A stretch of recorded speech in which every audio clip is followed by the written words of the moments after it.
kiyya jiraannan baay'ee gaariidha. Maqaa Abbaa kan Ilmaa kan Hafuura Qulqulluu Waaqa tokko Ameen. Maatiiwwan Waaqayyoo Waaqayyoon kan jaallattan inni immoo caalchisee kan isin jaallatu keessattuu guyyaa har'aa hunduma keenya fannoo irratti dhiiga isaa dhangalaasuudhaan jaalala isaa kan nuuf mul'ise ijoolleen maatii isaa taane hundi keessanuyyuu baga irra deebiidhaan baga guyyaa har'aa geessanii hanga danda'ameeni neetworkiin kiyya yoo addaan cite natti himtu yoo addaan cite natti himtu hanga danda'ameen yaa'u samuun himarraa jalqabne waa'ee hosaanaa barachaatuma turre. Anis waan haaraa fiduudhaaf odoo hin ta'in waanuma tokko irratti xiqqoo ishii yaaduma tokko itti dabaluudhaaf garuu immoo akkuma isiniin jedhe kanaan dura ani garuma fiildii kiyyaa kanan dhaadha hanga tokko garasuma irratti koonsentireet ta'ee waan tokko akka bartaniif anan barbaada. Maaliif ijoollee baay'ee hin beekanii hin hubatanii kitaaba qulqulluu hin dubbisanii nutu dubbisee nutu hiikee akka hin barbaannetti isaan fudhanna jedhanii kanaan dura ijoollee baay'ee dogongorsaa turanii dhugaadhaan mallee galanni waaqayyoof haa ta'u dogongorsuu miti. Nu fuulduraayyuu dhaabachuudhaaf onnee akkasii dhabanii mana isaaniitu iyyuu cufatanii mana isaaniitu iyyuu dirqamaan bannee yoo seennu ofirraa nu simachuun baay'ee isaanitti ulfaatee ofirraa bilookiidhaa fi miyuutiidhaan ofirraa nu gaggeessaa jiru. Kuni kan waaqayyo godheedha. Waaqayyo yeroo maraayyuu bakka deemne maratti bakka dhaabbanne maratti kan nu eegu isadha. Kan nu eegu hin rafu akkuma jedhame. Akkasumas waan dubbannus kan nuu kennu isadha. Hanga nuti fedhii isaa argisiisnetti inni nutti hojjechuu hin dhiisu. Maatiiwwan waaqayyoo hundi keessanuyyuu fedhii waaqayyoodhaaf agarsiisaa inni isin irratti ni hojjeta. Qulqullummaa keenya osoo ilaale fakkeenya jalqabaa ana ta'aayyuu kan hojjechuu miti anaayyuu lafaayyuu ol hin kaasne. Garuu immoo inni dadhabbina kiyya cubbuu kiyya odoo hin ta'in fedhii kiyya san ilaale garuu immoo hoolota isaa bakka jiran hunduma isaatirraayyuu deeffatee eeggatee hanga dhumaatitti akka dhaaltuu mootummaa isaa ta'an isaan taasifataa jechuudha. Kanaaf maatiiwwan waaqayyoo sagaleen kiyya yoo addaan cite tarii akkamitti akkanatti himtan hin beeku. Hin jiraa sagaleen kiyya? Nan jiilee akka nama jiiletti naasaa jira. Yoo yeroo baay'ee addaan. Lakkii barsiisanii jira yoo hin jiraanne.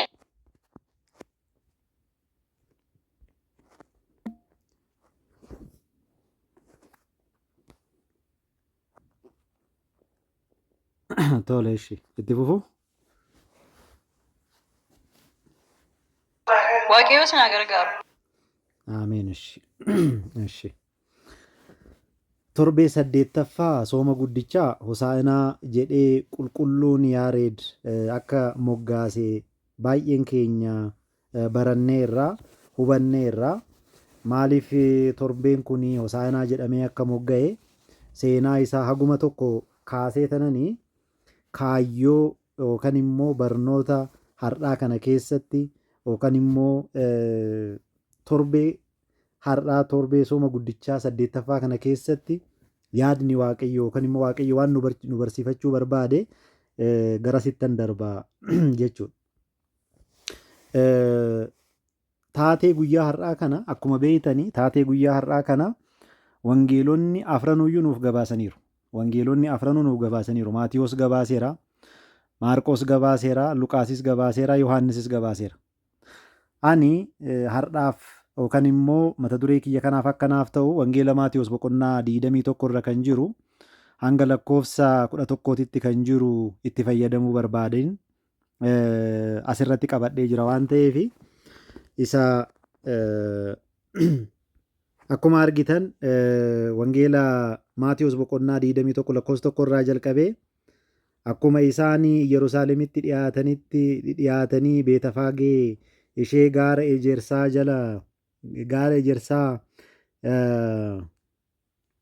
irraa sana ga'anii Iyyesuus barattoota isaa lama ergee jedha.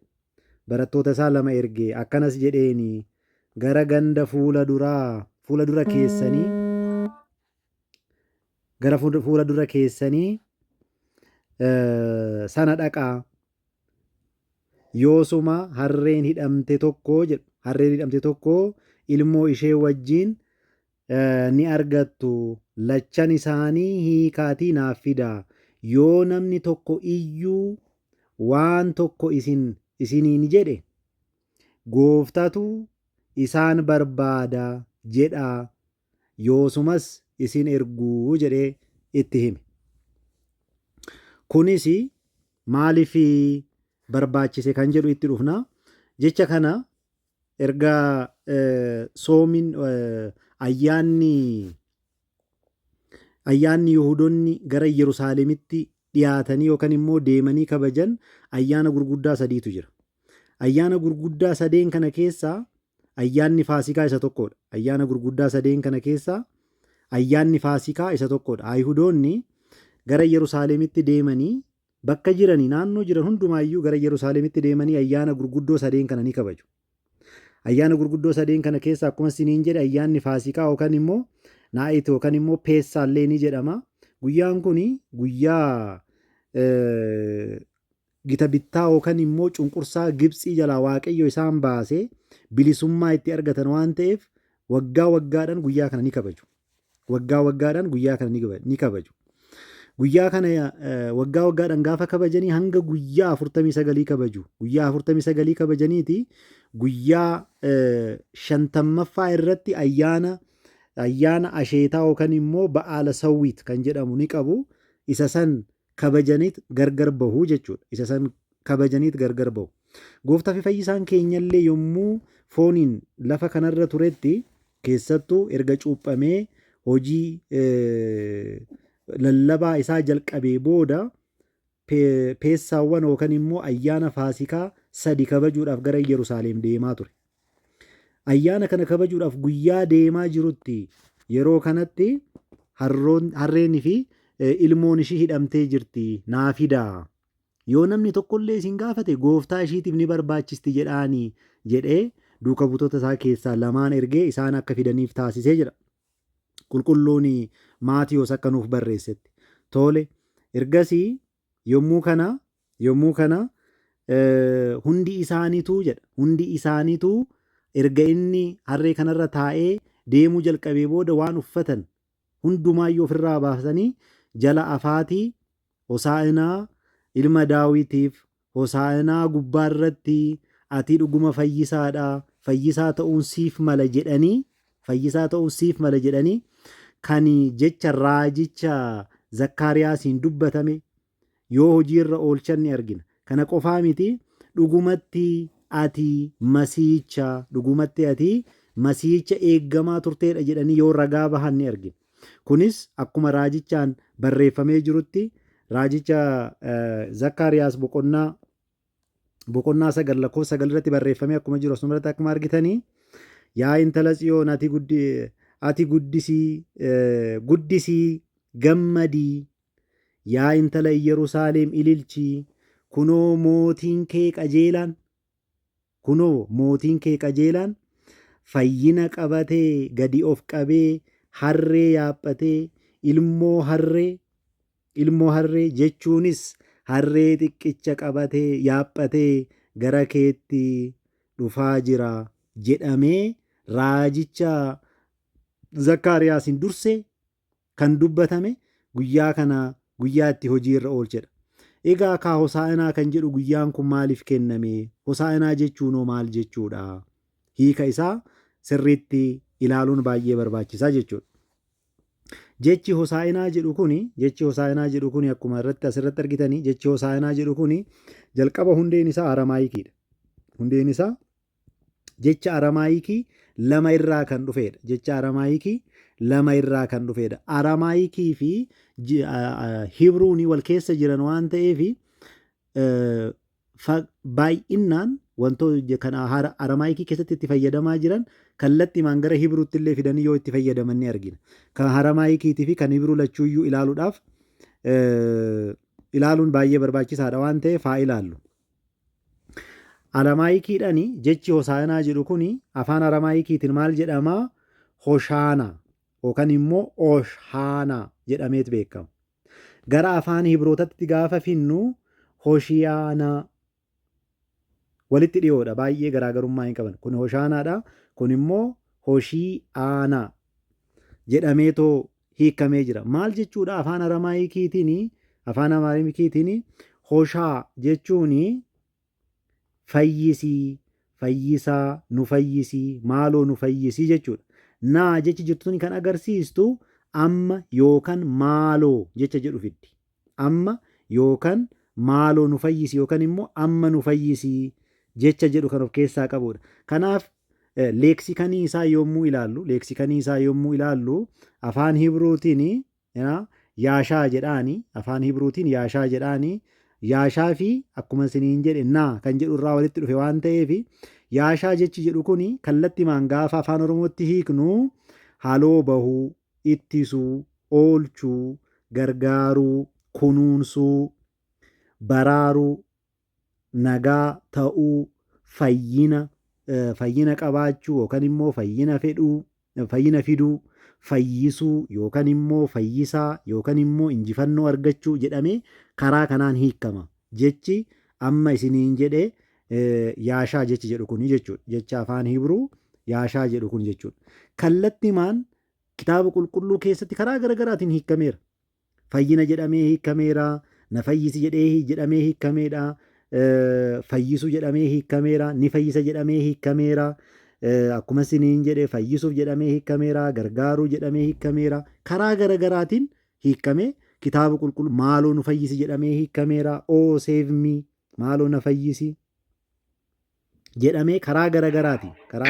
Hundumti keessanuyyuu taabnu godhaa kobbeen kennuuf taasisa. Eshi sagaleen kiyyaan jira miti?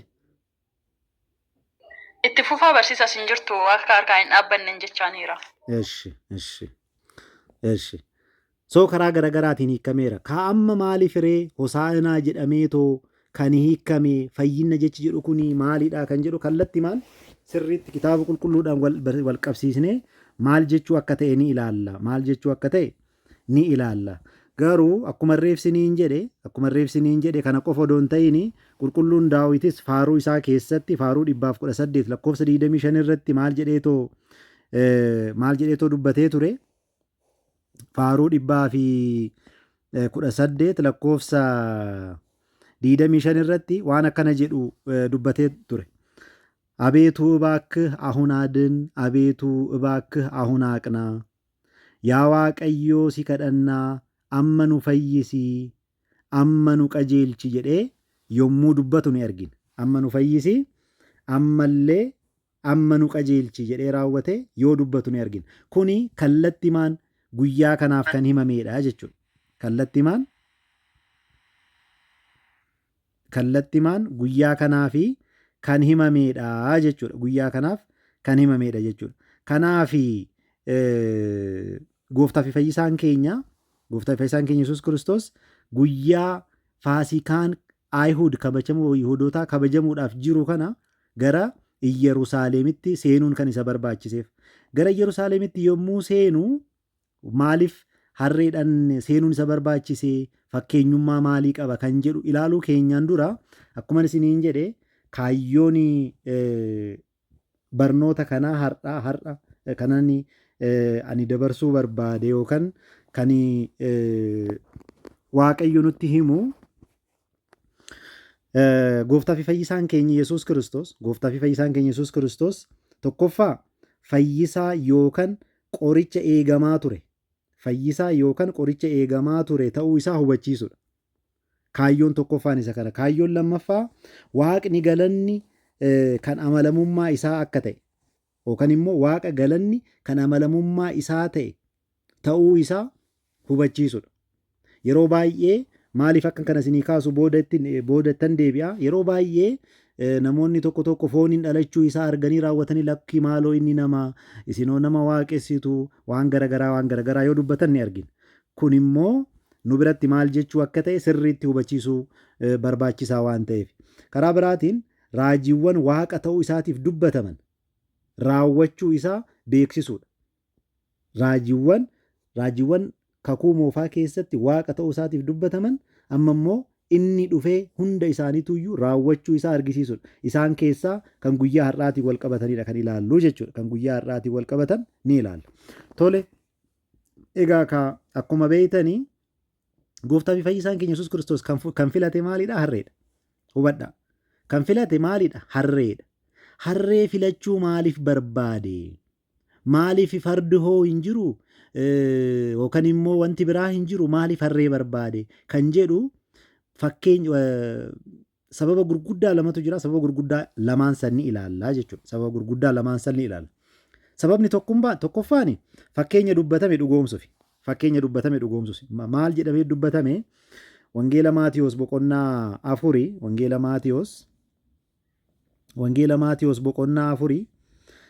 Lakkoofsa 33 irraa jalqabdanii yommuu ilaaltani Wangeela Maatiyoos boqonnaa dhiifama. Wangeela Maarqos boqonnaa 4 lakkoofsa 33 irraa jalqabdanii yommuu ilaaltani waan akkana jedhu ni argattu. ያለ ምሳሌ ግን አልነገራቸውም፣ ፈኬኛ መሌ ገሩ ሂንዱበኔ ብቻቸውንም ሲሆኑ ነገሩን ሁሉ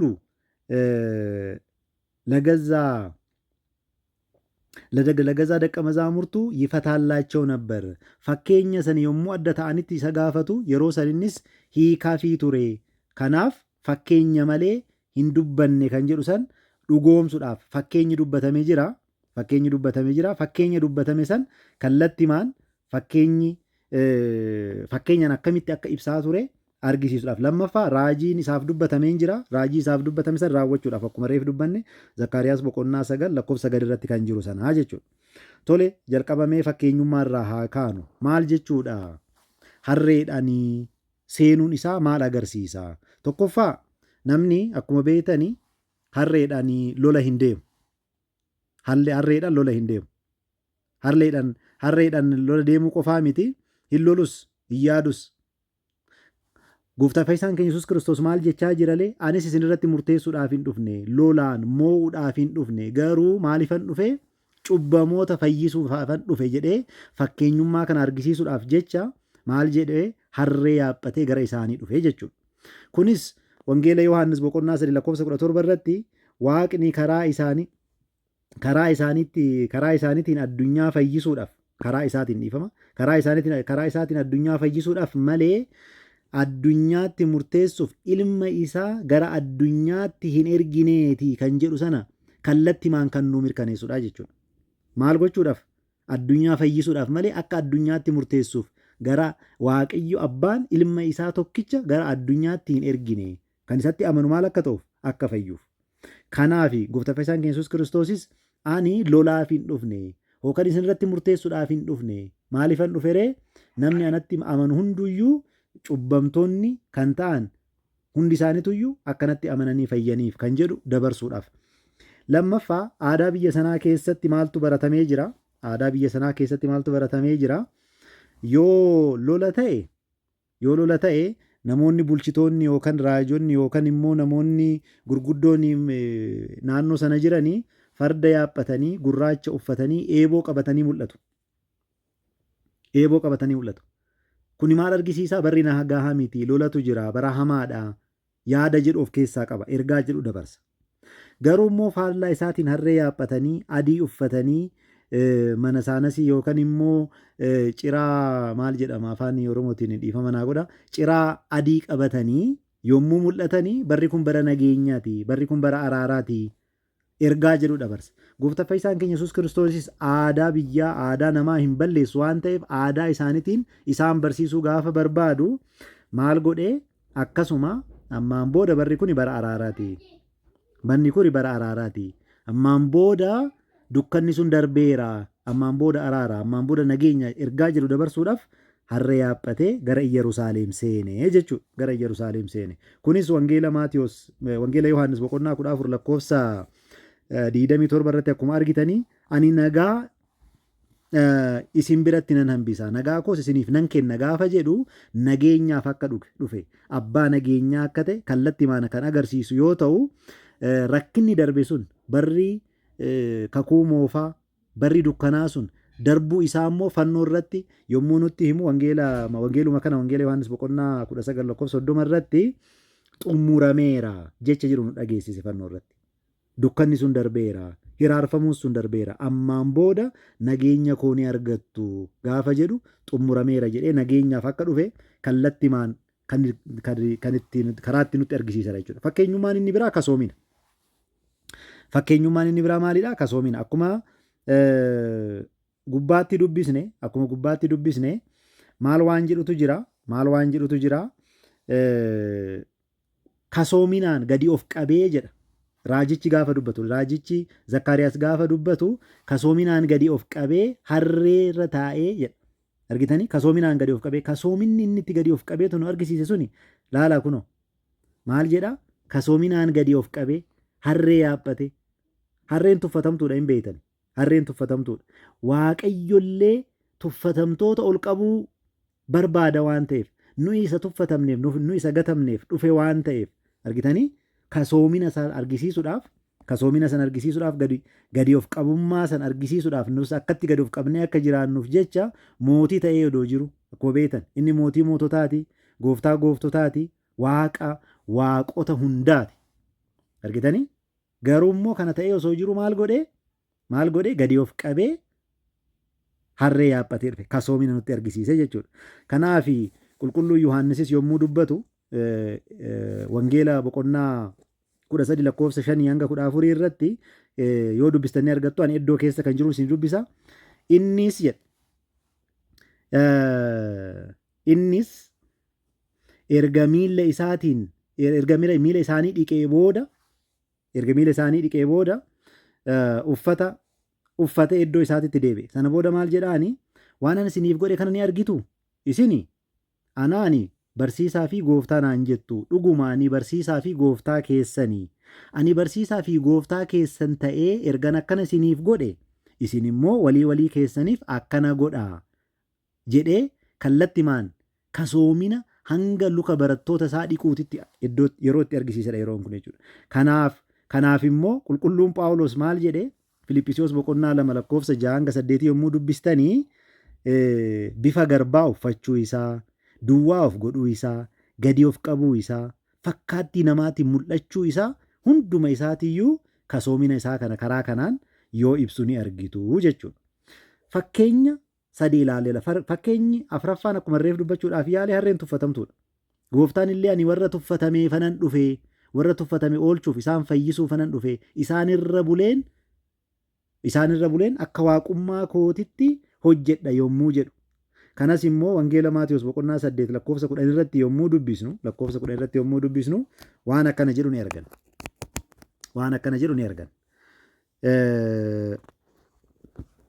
Kiristoos kassasuudhaaf duubattiin jedhani asuma wangeela Maatiyos lakkoofsa 10-11 boqonnaa 9 jechuudha 10-13 yommuu dubbisnu barsiisaan keessan maalii fi warra qaraxaanii fi cubbamoota waliin nyaataa jedhanii yommuu deebisanii fi gooftaa fayyisaan keenya Yesuus Kiristoos kana dhaga'ee deebii akkamii akka deebiseef hubadha.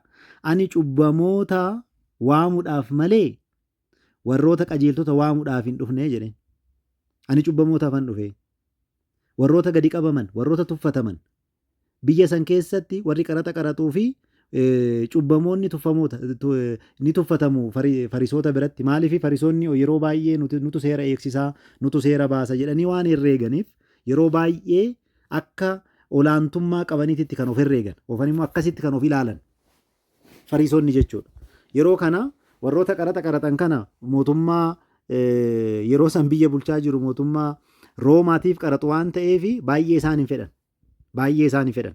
Kana qofaa miti. Baay'ee isaan fedhuu qofaa miti. Akka cubbamootatti isaan ilaalu turan. Sababbii kanaaf akkamitti Waaqayyo barsiisaan keessan akkamitti cubbamoota kanaa wajjin nyaata akkamitti isaan wajjin dhuga yommuu jedhanii gooftaa fayyisaan keenya Yesuus Kiristoos maal jedhee deebiseefi ani cubbamoota waamuudhaafan dhufe warra qulqulloota waamuudhaaf hin dhufne jedhee kallattimaan yommuu deebisuuf ni arginaa jechuudha laala. Ani cubbamoota waamuudhaaf hin dhufe malee argitanii qajeeltota waamuudhaaf hin dhufneetii jedhee kallattimaan yommuu deebisuuf ni argina. Kunis ammoo Hosee boqonnaa 6 lakkoofsa 6 irratti wanna akkana jedhu barreeffamee jira laala. Wanna akkana jedhu barreeffamee jira. Ani araaran fedha malee aarsaa hin fedhuuti. Argitanii? Ani maalan fedha? Araaran fedha malee aarsaa hin fedhuuti. Aarsaa gubamu caalaa waaqa beekuu nan fedha. Maal beekuu? Waaqa beekuu nan fedha. Argitanii? Isa warri kana dubbatu kuni nuti aarsaa hin dhiyeessinaa. Waaqayyo ni waaqeffannaa jedhanii of herreegaa turan waan ta'eef ani aarsaa keessanii miti kanan fedhu ana beekuu keessanin fedha. Isaan isa wallaalaniiti. Kiristoosii wallaalaniiti kan ganamaa galgala isarratti kissii dhiyeessaa turanii jechuudha. Karaa biraatiin harreedhaan namni ari'ee hin qabu akkuma beektan. Inni shanaffaa irratti ilaallumaa inni harreedhaan ari'eetis hin qabu dhiyeessetis hin ba'u akkuma beektan.